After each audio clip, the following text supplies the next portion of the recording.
Hey guys, how's it going? Michael Troy here. Today we're looking at Weapon X-Men #1. So cool. Wolverine, Deadpool, Cable, Warpath, and Chamber. Check out that gorgeous Alex Ross cover in the style of Rob Liefeld. Worth the price of admission alone. Cannot wait to share it with you. Subscribe to my channel if you haven't already. Hit that like button and let's get right into it. Okay, fresh, hot to comic book stores, so spoilers abound. I had to pick this up because of this gag-worthy Alex Ross cover that I saw advertised a while back. It is amazing. It has 90s goodness all over it. It is Alex Ross in the style of Rob Liefeld. Who knew that that would be a match made in heaven? But Alex Ross doing anything usually is made in heaven. So, you have half the battle there. Love Cable. Oh my gosh, the big Rob Liefeld X-Force 90s a hairdryer gun or whatever the hell. Like, it looks like a big box with like handles that don't even line up properly. The way the light is shining off of it. The way he painted the colored like speed lines to sort of echo that 90s coloring that was popularized by people like Steve Buccellato, and Joe Rosas were two of the big like 90s colorists that come to mind. I love it. Just when you thought you didn't need another Wolverine Deadpool book, this one is good for the fact that it has top tier creators in addition to the amazing cover. Oh, I just did want to point out though that I truly hate this One World Under Doom banner ruining the top of the cover and throwing off the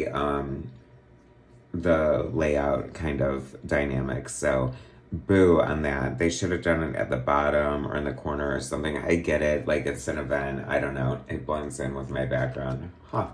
Anyway, so the creative team is totally worth getting this for the level of like talent. Joe Casey, writer, Chris Cross, penciler, and Mark Morales, inker. It's great to have an awesome penciler inker team on some art. Remember Chris Cross, great art on Captain Marvel, written by Peter David back in the day. Loved that series, so good. So I was here for the cover and very excited by the creative team inside and hoping it'll be a good fun story. And it is. There's sort of this adamantium trade war kind of thing going on, like it's a hot commodity. So people with adamantium in their body, like Wolverine, better watch out. Like this guy who had a few adamantium teeth, didn't go down without a fight, I will tell you that. Joe Casey, writer, Chris Cross, penciler, Mark Morales, inker, Yen Nitro, colorist, and VC's Clayton Coles, letterer. This is so fun. The real thing, I will tell you that. This is the real deal. So it kind of opens, that's kind of the story. There's definitely a lot of humor. I found myself laughing in a lot of places that I didn't expect to find myself laughing. I love Wolverine's very like hip outfit and hat here. I feel like Chris Cross always brought like great like contemporary like style to his art, so I wasn't surprised to see that. Wolverine talks of this drunk, and it's kind of funny and comical at the same time. I mean, at this point we kind of know who all these characters are, I feel, or at least the caricatures of who they are, and they are all gonna act how they're gonna act. Wolverine gets gassed in this elevator and it's screwing with his healing factor and all this stuff, and he's back at the hotel in Paris. And I love this. It feels like a trope from like, I don't know, like action movies or something like that. It's always kind of like a weird flex to like drop in on somebody while they're showering and just like talk to them while they're naked. And then I don't feel like I've ever had that in my life, like where I've just gotten out of the shower and dried off in front of one of my, I mean, they're not even really friends, are they? But thank God, I don't know, it's just kind of funny, but I feel like you always had that in like Top Gun type of movies or whatever. Who's that for? I don't know. Interesting, right? Or maybe not so interesting. Great helicopter shot. I love I love him kind of just like staying in his towel as he talks to him, and then the helicopter drops in with Cable, and he's like, change your clothes, we got a mission, blah blah blah. So he's recruiting everybody.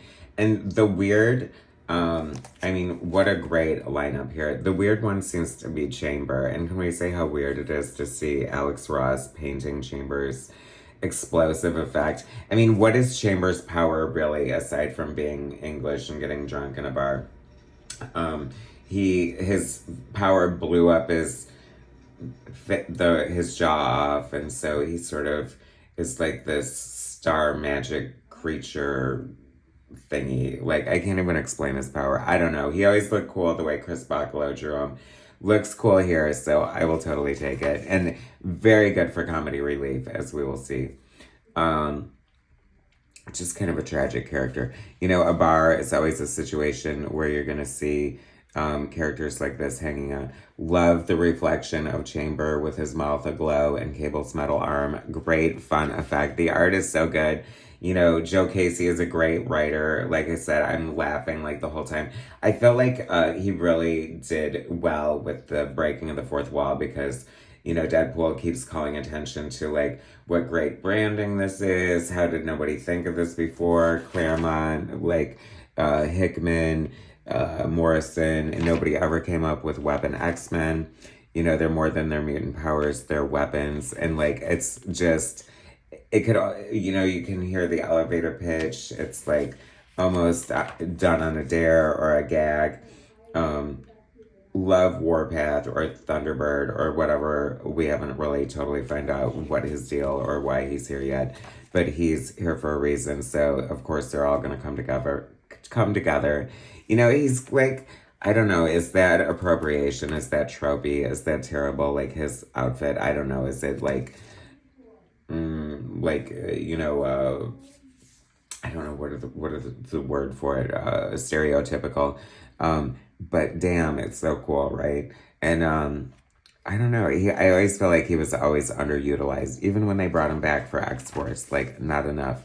And then spoilers, surprise surprise, Deadpool is turning on Wolverine for some reason here, blows his eye out with an adamantium bullet, commenting about it all the time. And you know, they do have kind of a weird dynamic in their relationship, so maybe they do have this S&M sort of, I'm just kidding, I doubt it, but we don't need that in a Wolverine comic book. But I don't know, you know, throw in another Wolverine Deadpool team up, you know, and they're talking about how oversaturated it is, and you can't disagree with that.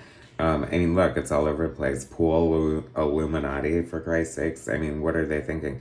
Although, once again, props to Marvel. I feel like they've gotten the memo to use, like, veteran artists like Todd Nauck and Chris Cross here. And that's kind of, like, what people want, you know. It's nice to see guys like them working again, and I love it. On, you know, top tier books anyway. And so the art alone, and then the spoiler at the end, the Baron Starker. So it's just fun to see like great, like iconic villains like that. So, you know, we're in for a treat. I cannot wait to see more of this. Who knew? I just picked it up because of the gimmick, the gag, and basically the Alex Ross cover. But Weapon X-Men by Joe Casey, Chris Cross, and Mark Morales might be the best new X-Men book out there. Thanks for watching, guys. Subscribe to my channel if you haven't already. Hit that like button, and I'll bring you more soon.